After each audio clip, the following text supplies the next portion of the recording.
नमस्कार मित्रों। जय श्री कृष्णा। राधे राधे मित्रों। संध्या दीपक जलाने के एक नहीं अनेक है फायदे। शाम की पूजा का सही समय क्या होता है? शाम को दीपक कब जलाना चाहिए और दीपक जलाते समय किस नियम का पालन करना चाहिए? अगर हम शाम को दीपक जलाते हैं तो क्या हमें स्नान करना आवश्यक है? मतलब शाम की पूजा बिना स्नान किए कर सकते हैं या नहीं कर सकते हैं? और शाम को घर में कितने दीपक प्रज्वलित करने चाहिए? कहां कहां दीपक प्रज्वलित करना चाहिए? दीपक जलते समय किस मंत्र का उच्चारण करना चाहिए? घर की परेशानियों को दूर करने के लिए और किसी विशेष मनोकामना को पूर्ण करने के लिए दीपक किस प्रकार से प्रचलित करना चाहिए? इसलिए आज की जो वीडियो है पूरी तरह से संध्या वंदन पर आधारित है। पूजा आराधना करते हैं, दीप प्रज्वलित करते हैं, वह किस प्रकार से आपको करना है, किस नियम का पालन करना है। तो आइए जानते हैं संध्या दीपक के जलने के सभी महत्वपूर्ण बातों के बारे में। लेकिन उससे पहले अगर आप भी चाहते हैं कि माता लक्ष्मी का आशीर्वाद आपके ऊपर सदैव बना रहे, तो इस वीडियो को एक लाइक करके आपके अपने चैनल द राधे वॉइस को सब्सक्राइब कर लें और कमेंट बॉक्स में जय लक्ष्मी माता लिखकर अपनी हाजिरी अवश्य लगाए। शाम की पूजा और दीपक प्रज्वलित करने से पहले स्नान की आवश्यकता है या नहीं, यह अक्सर पूछा जाने वाला सवाल है। शास्त्रों के अनुसार पूजा में शुद्धता का बहुत महत्व है। सुबह की पूजा में तो स्नान करना अनिवार्य होता है, क्योंकि यह दिन की शुरुआत में मन और शरीर को शुद्ध करने का एक तरीका है। लेकिन शाम की पूजा में इतनी कठोरता नहीं होती। शाम को आप स्नान करने के बजाय केवल हाथ पैर और चेहरा धोकर भी पूजा कर सकते हैं। अगर आप चाहे तो अपने कपड़े बदल लें, लेकिन यह पूरी तरह से आपकी सुविधा पर निर्भर करता है। मुख्य बात यह है कि आप स्वच्छता का ध्यान रखें। दिन भर के दौरान शुद्धता बनाए रखना भी बहुत जरूरी है। उदाहरण के लिए, जब भी आप बाथरूम या टॉयलेट जाएं, उसके बाद खुला शुद्धिकरण जरूर करें। अगर आप दिन भर इस आदत का पालन करते हैं तो शाम की पूजा के लिए स्नान करना जरूरी नहीं होता। हालांकि गर्मियों के दिनों में आप तरोताजा महसूस करने के लिए स्नान कर सकते हैं। अब बात करते हैं दीपक जलाने के सही समय की। शाम की पूजा का समय प्रदोष काल में होता है। यह वह समय है जब सूर्य अस्त होने वाला होता है या अस्त हो रहा होता है। उसी समय हमारे घर में दीपक प्रज्वलित कर देना चाहिए। इसका मुख्य उद्देश्य है कि दिन ढलने के साथ ही घर में सकारात्मक ऊर्जा का संचार हो और अंधकार दूर हो जाए। इस समय का महत्व इसलिए भी अधिक है क्योंकि यह दिन और रात के मिलन का समय होता है, जो आध्यात्मिक दृष्टि से बहुत पवित्र माना गया है। लोग अक्सर पूछते हैं कि शाम को दीपक किस समय जलाना चाहिए। इसका सही जवाब यह है कि यह मौसम पर निर्भर करता है, क्योंकि सूर्यास्त का समय हर मौसम में बदलता रहता है। जैसे सर्दियों में 5:30 तक सूर्यास्त हो जाता है, जबकि गर्मियों में यह समय 6 बजे से लेकर 7 बजे तक हो सकता है। इसलिए यह कहना मुश्किल है कि हर दिन एक ही समय पर दीपक जलाया जाए। सही तरीका यह है कि जब सूर्यास्त होने लगे या सूर्य डूबने का समय हो, जिसे संध्या काल कहते हैं, तब आप अपने घर में दीपक प्रज्वलित कर दें। यह समय दिन और रात के बीच का होता है और इसे पूजा के लिए सबसे शुभ माना जाता है। अब बात आती है कि कितने दीपक जलाने चाहिए। शास्त्रों के अनुसार शाम के समय अपने घर के मुख्य द्वार पर एक दीपक जरूर जलाना चाहिए। इसका बड़ा महत्व है। मान्यता है कि संध्या काल में लक्ष्मी माता और उनकी बहन दरिद्रता दोनों ही भ्रमण पर निकलती हैं। जिस घर के मुख्य द्वार पर दीपक जलता है वहां लक्ष्मी माता प्रवेश करती हैं, और जहां दीपक नहीं जलता वहां दरिद्रता अपना स्थान बना लेती है। इसलिए हर शाम अपने घर के मुख्य दरवाजे पर दीपक जलाना ना भूले। इससे न केवल घर में सकारात्मक ऊर्जा आती है, बल्कि यह शुभता और समृद्धि को भी आमंत्रित करता है। तो इसलिए महालक्ष्मी का प्रवेश आपके घर में हो, इसके लिए घर के मुख्य द्वार पर एक दीपक जरूर प्रज्वलित करना चाहिए। और हां, घर के मुख्य द्वार पर जो दीप प्रज्वलित किया जाता है, संध्या काल में इसके बहुत सारे फायदे शास्त्र में बताए गए हैं। शास्त्रों के अनुसार संध्या काल में जिस घर के मुख्य द्वार पर दीप प्रज्वलित होता है, उस घर में किसी भी प्रकार की नकारात्मक ऊर्जा प्रवेश नहीं करती है। कोई भी वास्तु दोष आपके घर में हो, अगर आप मुख्य द्वार पर दीप प्रज्वलित करते हैं तो समस्त प्रकार के वास्तु दोष से मुक्ति मिल जाती है।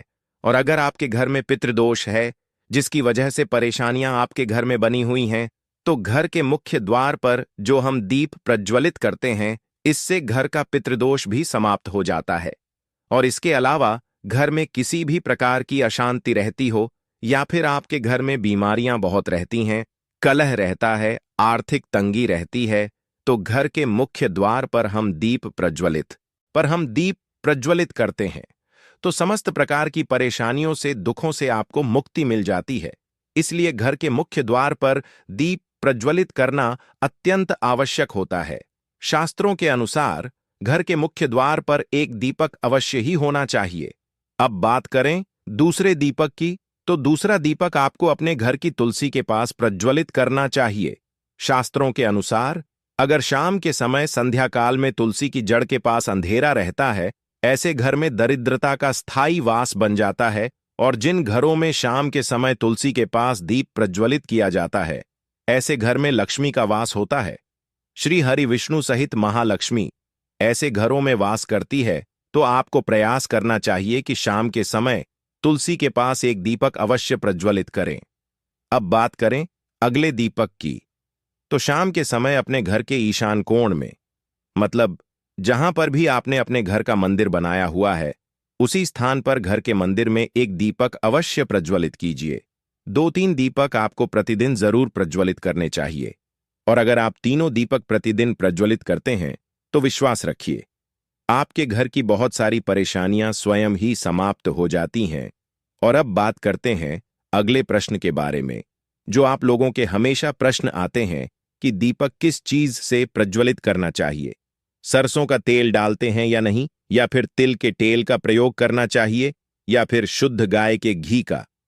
किस चीज से हम दीपक प्रज्वलित करें, तो देखिए, शास्त्रों के अनुसार सरसों के तेल का दीपक हर जगह प्रज्वलित नहीं करना चाहिए।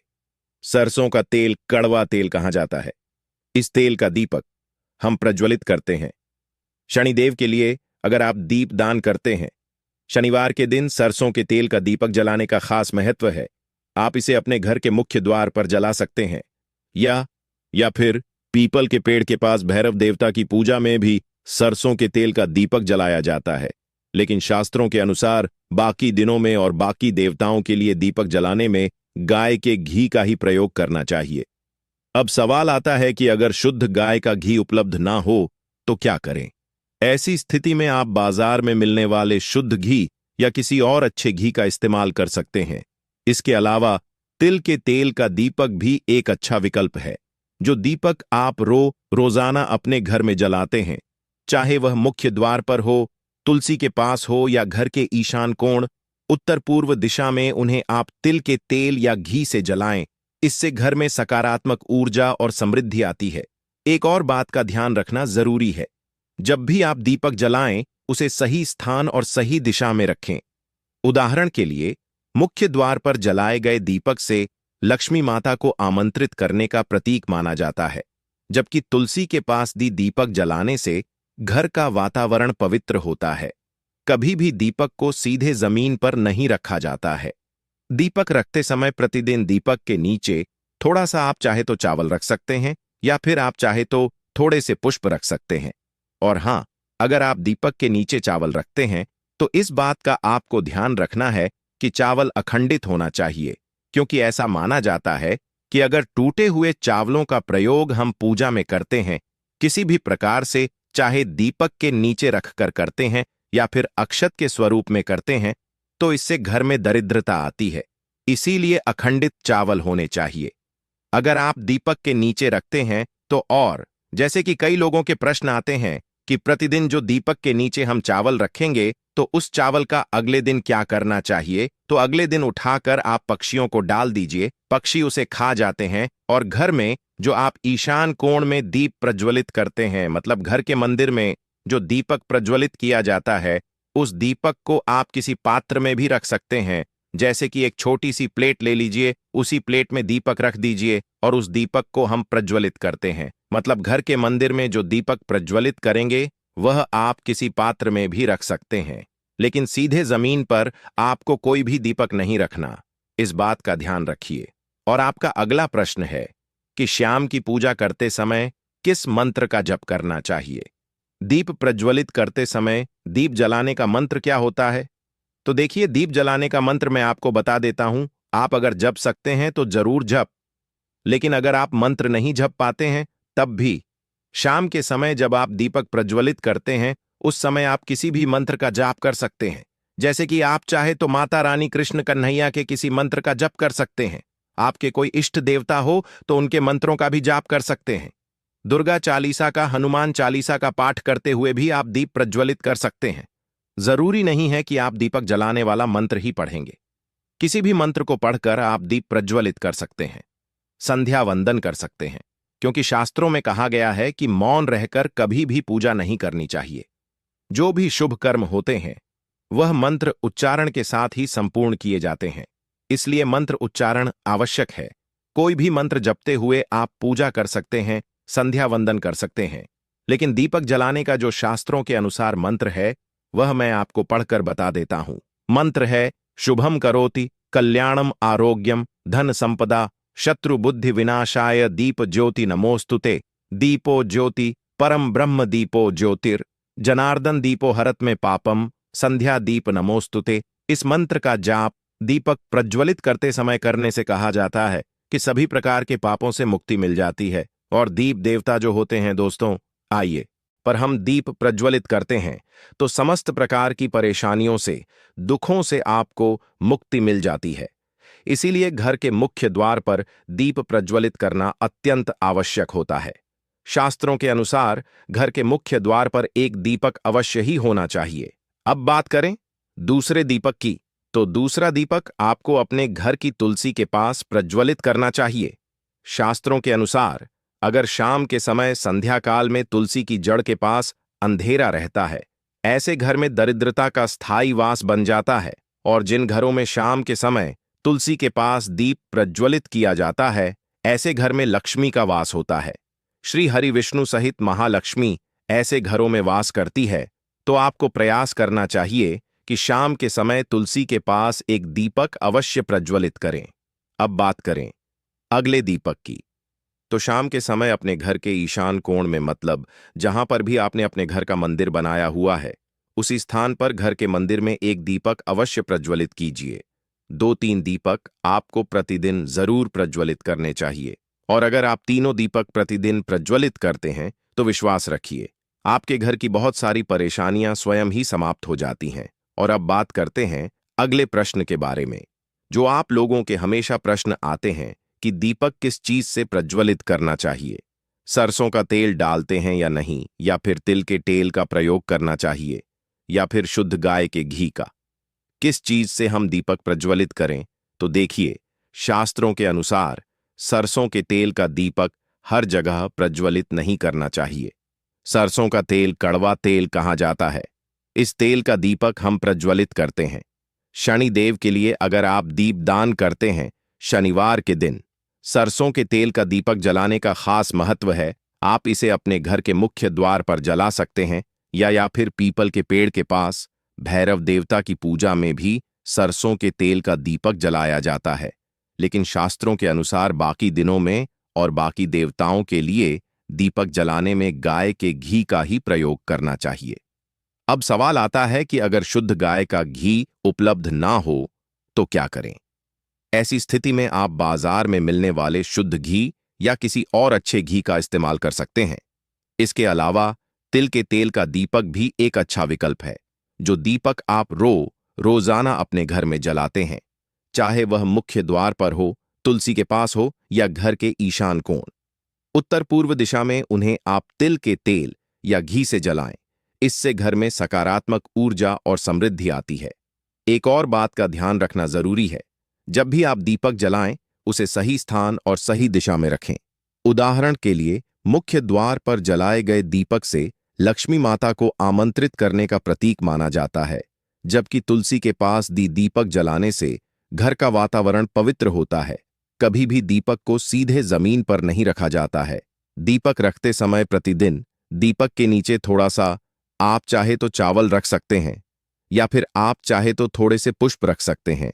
और हां, अगर आप दीपक के नीचे चावल रखते हैं तो इस बात का आपको ध्यान रखना है कि चावल अखंडित होना चाहिए, क्योंकि ऐसा माना जाता है कि अगर टूटे हुए चावलों का प्रयोग हम पूजा में करते हैं, किसी भी प्रकार से, चाहे दीपक के नीचे रखकर करते हैं या फिर अक्षत के स्वरूप में करते हैं, तो इससे घर में दरिद्रता आती है। इसीलिए अखंडित चावल होने चाहिए अगर आप दीपक के नीचे रखते हैं तो। और जैसे कि कई लोगों के प्रश्न आते हैं कि प्रतिदिन जो दीपक के नीचे हम चावल रखेंगे तो उस चावल का अगले दिन क्या करना चाहिए, तो अगले दिन उठाकर आप पक्षियों को डाल दीजिए, पक्षी उसे खा जाते हैं। और घर में जो आप ईशान कोण में दीप प्रज्वलित करते हैं, मतलब घर के मंदिर में जो दीपक प्रज्वलित किया जाता है, उस दीपक को आप किसी पात्र में भी रख सकते हैं। जैसे कि एक छोटी सी प्लेट ले लीजिए, उसी प्लेट में दीपक रख दीजिए और उस दीपक को हम प्रज्वलित करते हैं। मतलब घर के मंदिर में जो दीपक प्रज्वलित करेंगे वह आप किसी पात्र में भी रख सकते हैं, लेकिन सीधे जमीन पर आपको कोई भी दीपक नहीं रखना। इस बात का ध्यान रखिए। और आपका अगला प्रश्न है कि शाम की पूजा करते समय किस मंत्र का जप करना चाहिए। दीप प्रज्वलित करते समय दीप जलाने का मंत्र क्या होता है? तो देखिए, दीप जलाने का मंत्र मैं आपको बता देता हूं। आप अगर जप सकते हैं तो जरूर जप, लेकिन अगर आप मंत्र नहीं जप पाते हैं, तब भी शाम के समय जब आप दीपक प्रज्वलित करते हैं, उस समय आप किसी भी मंत्र का जाप कर सकते हैं। जैसे कि आप चाहे तो माता रानी कृष्ण कन्हैया के किसी मंत्र का जप कर सकते हैं। आपके कोई इष्ट देवता हो तो उनके मंत्रों का भी जाप कर सकते हैं। दुर्गा चालीसा का, हनुमान चालीसा का पाठ करते हुए भी आप दीप प्रज्वलित कर सकते हैं। जरूरी नहीं है कि आप दीपक जलाने वाला मंत्र ही पढ़ेंगे, किसी भी मंत्र को पढ़कर आप दीप प्रज्वलित कर सकते हैं। संध्या वंदन कर सकते हैं, क्योंकि शास्त्रों में कहा गया है कि मौन रहकर कभी भी पूजा नहीं करनी चाहिए। जो भी शुभ कर्म होते हैं वह मंत्र उच्चारण के साथ ही संपूर्ण किए जाते हैं, इसलिए मंत्र उच्चारण आवश्यक है। कोई भी मंत्र जपते हुए आप पूजा कर सकते हैं, संध्या वंदन कर सकते हैं, लेकिन दीपक जलाने का जो शास्त्रों के अनुसार मंत्र है वह मैं आपको पढ़कर बता देता हूं। मंत्र है शुभम करोति कल्याणम आरोग्यम धन संपदा शत्रु बुद्धि विनाशाय दीप ज्योति नमोस्तुते दीपो ज्योति परम ब्रह्म दीपो ज्योतिर जनार्दन दीपो हरत में पापम संध्या दीप नमोस्तुते। इस मंत्र का जाप दीपक प्रज्वलित करते समय करने से कहा जाता है कि सभी प्रकार के पापों से मुक्ति मिल जाती है।